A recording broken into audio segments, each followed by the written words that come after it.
नमस्कार, महाराष्ट्र के महानिर्णय में आपका स्वागत है। मैं हूं आपके साथ प्रीति रघुनंदन। महाराष्ट्र के मुख्यमंत्री देवेंद्र फडणवीस ने नासिक नगर निगम के ग्रीन बॉन्ड को नेशनल स्टॉक एक्सचेंज में लिस्ट किया। इस मौके पर मुख्यमंत्री ने कहा कि नगर निगम पूंजी बाजार में बॉन्ड जारी करके अपने विकास कार्यों के लिए धन जुटा सकते हैं।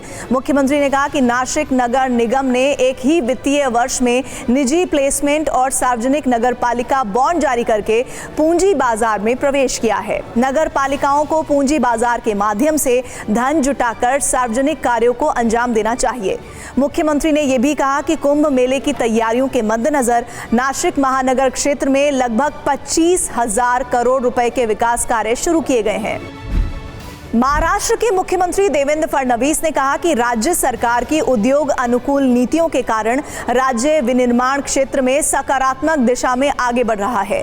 नागपुर अमरावती महामार्ग स्थित लिंगा क्षेत्र में मुख्यमंत्री ने XSIO मैन्युफैक्चरिंग पार्क का भूमि पूजन किया। इस मौके पर उन्होंने कहा कि XSIO कंपनी राज्य में मैन्युफैक्चरिंग में बड़ी भूमिका निभाएगी। नागपुर को एक इंडस्ट्रियल मैग्नेट के रूप में हम लोग तैयार करने की जो कोशिश कर रहे हैं, उसमें ये फैसिलिटी मील का पत्थर साबित होगी, इस बारे में मेरे मन में कोई शंका नहीं है। पुणे में सावित्रीबाई फुले विश्वविद्यालय के सामने बने दुमंजिला फ्लाईओवर का उद्घाटन कर दिया गया है। मुख्यमंत्री ने इस पुल का उद्घाटन वीडियो कॉन्फ्रेंसिंग के माध्यम से किया। इस अवसर पर उप मुख्यमंत्री और पालक मंत्री सुनेत्रा पवार और केंद्रीय मंत्री मुरलीधर मोहोल सहित कई गणमान्य व्यक्ति मौजूद थे। इस पुल के शुरू होने से पुणे की ट्रैफिक जाम की समस्या काफी हद तक हल होने की उम्मीद है।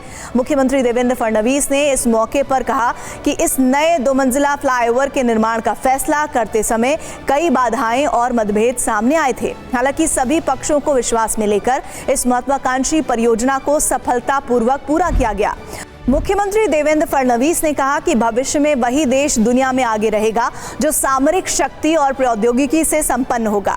विशेष आर्थिक क्षेत्र मिहान में सोलर डिफेंस एंड एरोस्पेस द्वारा स्थापित की जा रही रोबोटिक्स और UAV सुविधा परियोजना के शिलान्यास समारोह में मुख्यमंत्री ने कहा कि सोलर ग्रुप देश की सामरिक शक्ति को नई दिशा देने के लिए काम कर रहा है।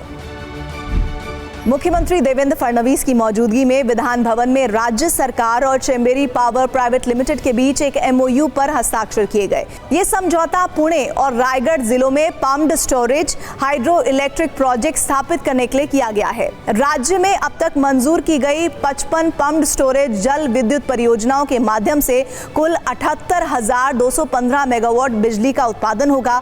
इसके लिए 4,17,000 करोड़ रुपए का निवेश किया जाएगा, जिससे लगभग 1,28,000 रोजगार के अवसर पैदा होंगे।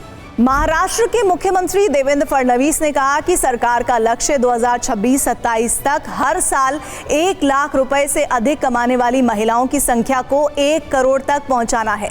मुंबई में महिला एवं बाल विकास विभाग के सशक्त महिलाएं सशक्त महाराष्ट्र कार्यक्रम में मुख्यमंत्री ने कहा कि शिक्षा और रोजगार के माध्यम से महिलाओं के आर्थिक सशक्तिकरण से देश की अर्थव्यवस्था को गति मिलेगी। मुख्यमंत्री देवेंद्र फडणवीस ने मुंबई के होटल ताज पैलेस में फिनलैंड के राष्ट्रपति अलेक्जेंडर स्टब से मुलाकात की। इस मुलाकात के दौरान फिनलैंड के साथ राज्य के द्विपक्षीय संबंधों, निवेश के अवसरों, उद्योग, व्यापार और कौशल विकास जैसे कई विषयों पर चर्चा की गई।